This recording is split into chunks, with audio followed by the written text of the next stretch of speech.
Hi folks, welcome to week 72. A couple of weeks ago I said I was fighting off a bit of a cold, and I hate to have to tell you that I've lost the fight and I've succumbed to what I think has been a combination of a bit of freshers flu, which happens every year at university. All the new students bring in all their various ailments into university, and all our staff end up getting poorly.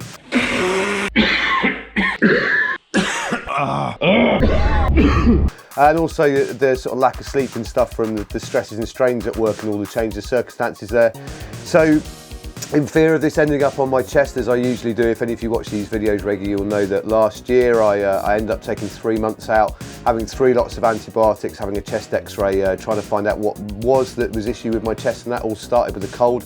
I've had these issues since I was a kid. Whenever I get a cold, nearly always ends up on my chest, and because of that I always stop training as soon as I get a bit of a cold. So last week I've done absolutely nothing. So I guess this last kind of week or so it's been apparent that there's been a bit of post-season blues going on. I think a few people suffer from this. You end up really nice season, training and racing, you're out in the evenings training with your friends, going out on bike rides after work because it's daylight until 10 o'clock and it's warm and there's nice things going on, and you've got all your race focus going on, and then bang!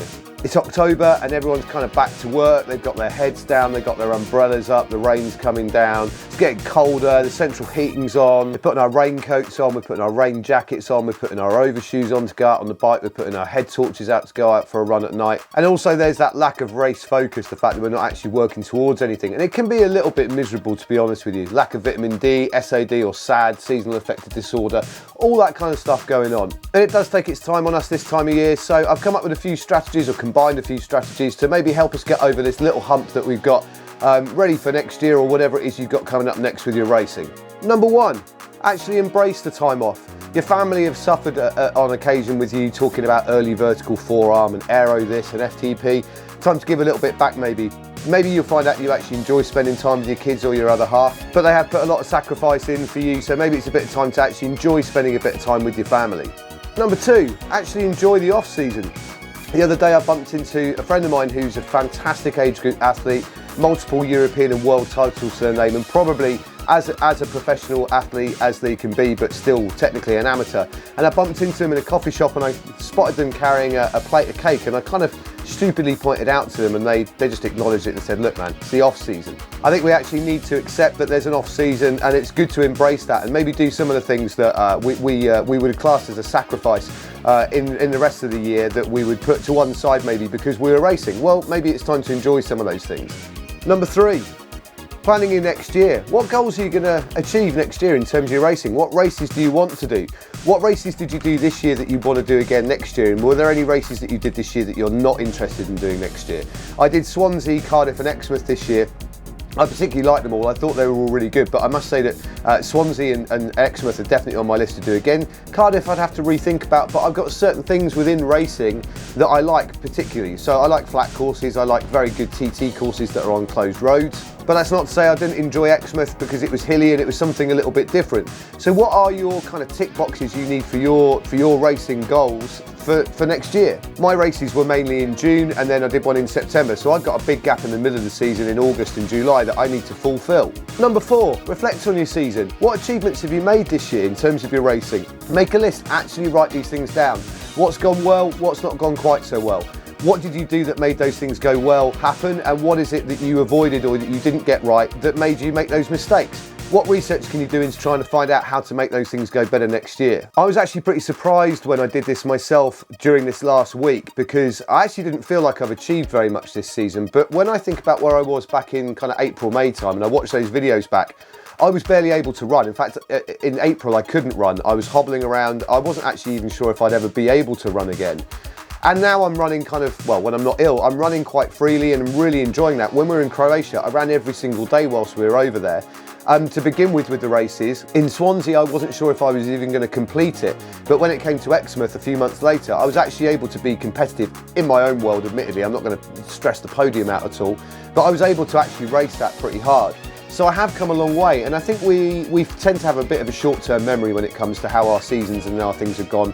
And I tend to think that we need to reflect on the whole season and think back where we were to see how far we've come.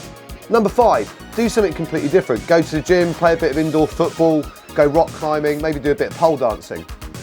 couple of years ago I did exactly this, got into something completely different and enjoyed it a lot, which brings me on to point 6.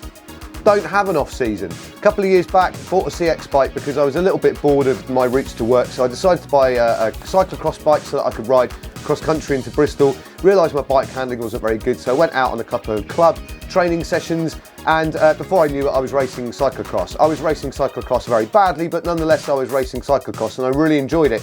So that became my off-season. And also don't forget, duathlon is kind of our winter multi-sport racing anyway. I used to do the Castle Coombs series a few years ago, and I think I'm going to go back to that. It was in fact my very first multi-sport race when I came back to racing, so I've got a bit of a soft spot for the Castle Coombs races. And I've mentioned this before, but I'd also really like to make sure I get some masters swimming competitions out of the way. That really kind of terrifies me, and actually trying to get into it is almost as difficult as becoming a member of the Illuminati, I think.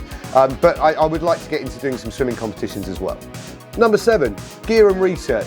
This weekend, Kipchoge ran a sub 2 hour race. I'm not allowed to call it a marathon apparently, but that was a very controversial race. But if we've learned anything from that, and I'm not going to fuel the fire of that in this video, but if we learned anything from that, it's that the marketing hype that people think was attached to sports gear, particularly running shoes, is absolutely true. There are major innovations in gear that we can harness and use for our own racing benefit. So what your focus is going to be for this year? Are you going to get a bike fit? Are you going to get a new bike maybe, or maybe a new wetsuit? What kind of gear considerations and budget are you going to put to one side? And that's something that's great to plan and you can budget in advance for over the next couple of months. My plan is that when I get under 80 kilos, I'm going to get myself up to Chris Boardman's wind tunnel. I went up there a couple of months ago with a friend of mine. Videos here, if you notice that I actually learned it's always over my left shoulder. But I went up there with a friend of mine and I realised that even though it's expensive, it's worth it to kind of look at the elements of drag.